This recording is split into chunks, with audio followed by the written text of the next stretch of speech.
Nous parlerons santé dans ce journal, précisément des personnes vivant avec l'asthme. La saison des pluies, une période bien difficile pour ces malades. Comment donc éviter les crises à répétition? Le sujet est d'actualité. Le ministère de la Promotion de la Jeunesse, de l'Emploi des Jeunes et du Service civique a procédé au lancement du répertoire de compétences jeunes. Ce répertoire se veut une base de données de référence. Et puis, ultime hommage à Mohamed Ali, aujourd'hui 9 et demain, vendredi 10 juin, à Louisville, aux États-Unis. Le triple champion du monde décédé mardi dernier, à 74 ans, sera donc inhumé demain. Voilà pour les titres, Madame, Monsieur, bonsoir et bienvenue dans ce journal. Difficulté à respirer, essoufflement, sensation de pression dans la poitrine, tout sèche. C'est le lot des personnes vivant avec l'asthme en saison des pluies. Période bien difficile donc pour ces malades. Comment éviter les crises à répétition? Élément de réponse dans ce reportage de Mamadou Kouassi. L'asthme est une maladie inflammatoire et chronique des bronches. Souvent d'origine allergique, cette maladie touche environ 6 à 7% de la population. Elle entraîne des symptômes liés à l'obstruction plus ou moins réversible des voies respiratoires. Chez les personnes prédisposées, il se manifeste par des épisodes de toux, des sifflements, des difficultés respiratoires et d'essoufflement.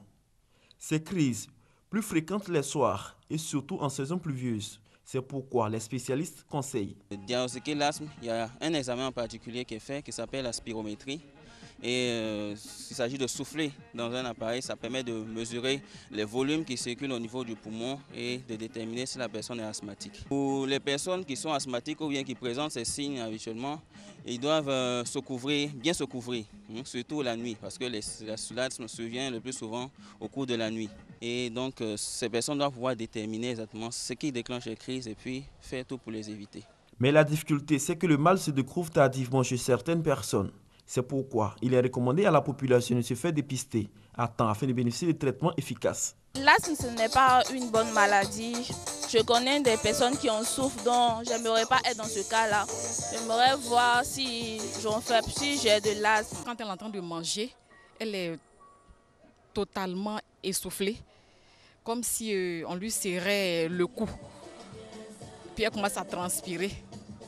Donc nous, ça nous panique. La Société ivoirienne de l'asthme sensibilise la population à se faire dépister à travers une opération gratuite. L'asthme ne se guérit pas, l'asthme se régule et l'asthme est héréditaire. On ne peut pas dire qu'on va freiner l'asthme parce que l'asthme se transmet de père ou de mère en fils. Voilà. Donc l'asthme c'est une maladie héréditaire. L'asthme est 2 fois plus fréquent chez les enfants que chez les adultes. Il peut être mortel dans ses formes graves et négligées. Il est recommandé également pour les malades souffrant de l'asthme de faire régulièrement le sport. En Côte d'Ivoire, il n'existe pas de prise en charge médicale à ce jour pour les malades souffrant de l'asthme.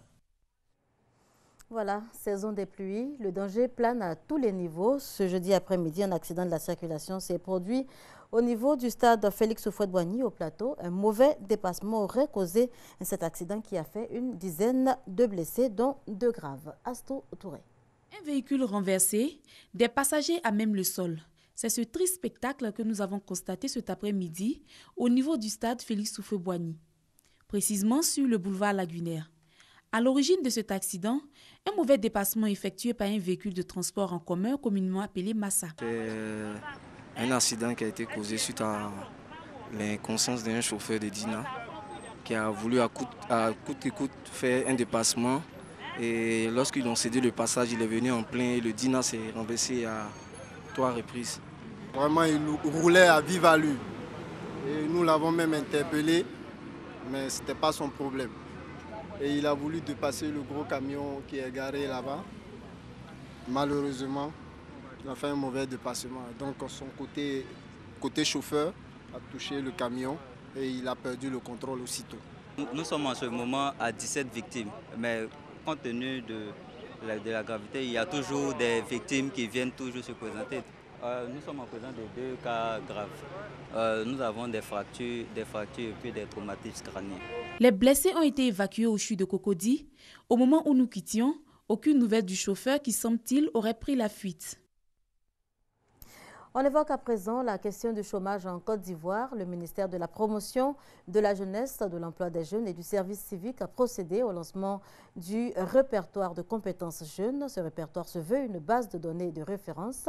Sa vocation donc, accompagner les jeunes dans leur insertion professionnelle perpétuement. Et Chantal Akandan. Un répertoire de compétences jeunes, désormais en Côte d'Ivoire. Initiative du ministère de la Promotion de la Jeunesse, de l'Emploi et du Service civique. Ce répertoire des compétences va permettre de lister toutes les qualifications des jeunes résidents en Côte d'Ivoire et à l'étranger. Nous avons des jeunes qui sont très compétents, mais qui malheureusement, dont les compétences sont très méconnues. Donc nous avons dans notre dispositif pensé qu'il était pertinent qu'existe ce répertoire des compétences des jeunes. Le dispositif existe par ailleurs sur le site de l'Agence Emploi Jeunes. L'adresse du site est www.emploijeune.ci. Les bases de données du répertoire des compétences jeunes seront régulièrement actualisées pour répondre aux besoins de ressources humaines des entreprises publiques et privées. Ce répertoire va permettre à la jeunesse d'être plus dynamique à la recherche d'emploi. Cette initiative de l'Agence Emploi Jeunes permet donc à la jeunesse de Côte d'Ivoire d'être directement en contact avec ces entreprises et de pouvoir avoir un boulot sans vraiment se casser la tête. Cette initiative de l'Agence Emploi Jeunes vraiment me fascine parce que ça permettrait aux jeunes qui n'ont pas encore d'emploi de pouvoir vraiment s'inscrire sur cette plateforme-là pour se faire connaître par les entreprises qui y vont pour recruter. Ça va permettre à nous les étudiants de s'inscrire dans le niveau professionnel, dans le milieu professionnel. Ça va permettre aussi aux entreprises d'avoir de plus amples informations sur les étudiants que nous sommes. Ce document unique est un outil de référence pour l'ensemble des parties prenantes en matière de recherche des ressources humaines de qualité. Ainsi, le gouvernement disposera d'un répertoire fiable officiel de compétences de jeunes Ivoiriens. 8e jeu de la francophonie, le Comité national et le ministère de l'Éducation nationale ont lancé le programme École Jeux de la francophonie ce jeudi au lycée classique d'Abidjan. Objectif, mobiliser les élèves autour de l'événement et encourager leur participation à ces jeux qui vont se dérouler en juillet 2017 à Mississauga. Hymne national, hymne des 8e Jeux de la francophonie. Danse, poème, marionnette. Le temps est donné pour le programme École et 8e Jeux de la francophonie. Un programme qui vise à susciter l'adhésion et la mobilisation des élèves autour de ces Jeux. Une action du Comité national des 8e Jeux de la francophonie et du ministère de l'Éducation nationale soutenue par le ministère de la Culture et de la francophonie. Chers élèves, futurs champions, en participant aux activités sportives et culturelles, interclasses, interpromos, interétablissements, vous développez progressivement des aptitudes qui demain peuvent faire de vous des futurs participants aux Jeux de la francophonie et pourquoi pas des champions. La cérémonie qui nous réunit ce jour m'offre l'opportunité de lancer un appel solennel à toute la communauté éducative afin qu'elle offre libre cours à son génie créateur. J'engage tout le ministère de l'Éducation nationale dans la mise en œuvre du programme École et francophonie. Le programme École et 8e Jeux de la francophonie, c'est la mise en place de clubs de francophonie, de concours culturels, de jeux éducatifs, d'expositions de peinture et bien d'autres dans les établissements scolaires. Afin que les élèves glanent de nombreux trophées à ces jeux, l'encadrement de la communauté éducative s'avère nécessaire. Alors, la ministre Kandia Camara remet des lettres de mission aux structures sous tutelle. Nous ne pouvons pas laisser nos enfants aller sur le terrain sans les accompagner. Donc il faut que derrière chaque enfant, les parents eux-mêmes s'impliquent pour que les parents soient préparés déjà à la maison pour leur participation à ces jeux. Nous avons l'habitude de l'animation sportive et culturelle. Donc nous allons élaborer avec les collègues un plan d'action qui va permettre donc d'organiser des activités dans toutes les écoles de Côte d'Ivoire. La 8e édition des Jeux de la francophonie aura lieu du 21 au 30 juillet 2017 à Abidjan avec la participation de 80 pays. Ces Jeux regrouperont 4000 jeunes autour de 22 épreuves sportives, culturelles, création numérique et développement durable.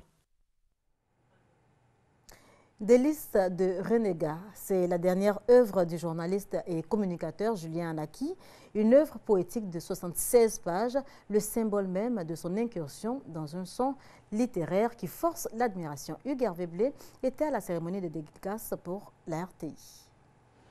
Blessure douce, rose de volupté, fais saliver celui qui renifle tes pétales. Des vers pour continuer à vaincre et surmonter les pesanteurs immondes de la vie, magnifier les atouts de mon pays, mon continent. Le journaliste communicant Julien Anaki présente ainsi Délices de renégat, sa dernière œuvre.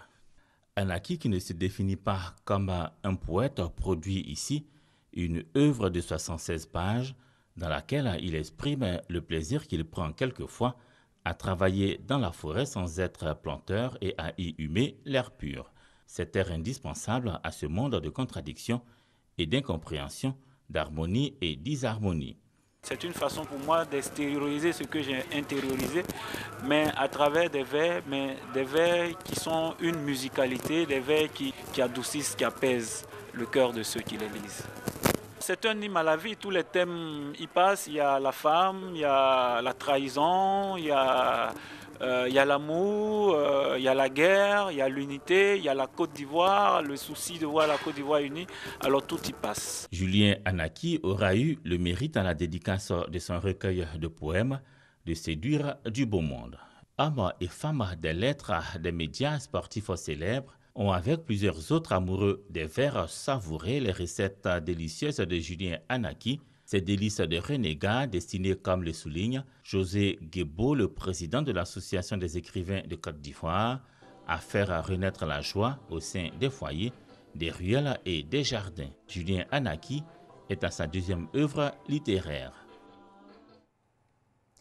Ultime hommage à Mohamed Ali, aujourd'hui 9 et demain vendredi 10 juin à Louisville aux États-Unis.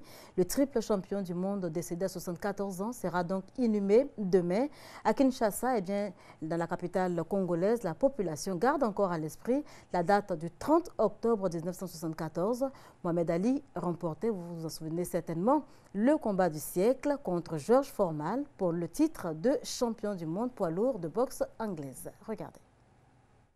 Mohamed Ali, les poings levés en signe de victoire. Il vient de mettre KO George Foreman lors du combat du siècle, un match qui s'est disputé ici au stade Tata Raphaël à Kinshasa en 1974, à l'époque le Zaïre.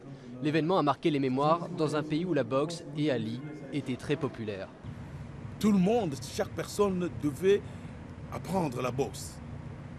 Et puis ce qui était tout à fait naturel que l'homme, chaque personne, chaque homme devait apprendre à se défendre en cas de n'importe quoi.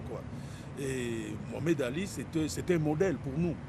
La rencontre sera surnommée The Rumble in the Jungle, la bagarre dans la jungle. Le président Mobutu, qui voulait faire la promotion du pays, offre 5 millions de dollars aux champions. Le combat débute à 4 h du matin, soit 10 h du soir, sur le petit écran des foyers américains. Et ce combat était un événement pour se faire valoir et c'était un grand coup médiatique.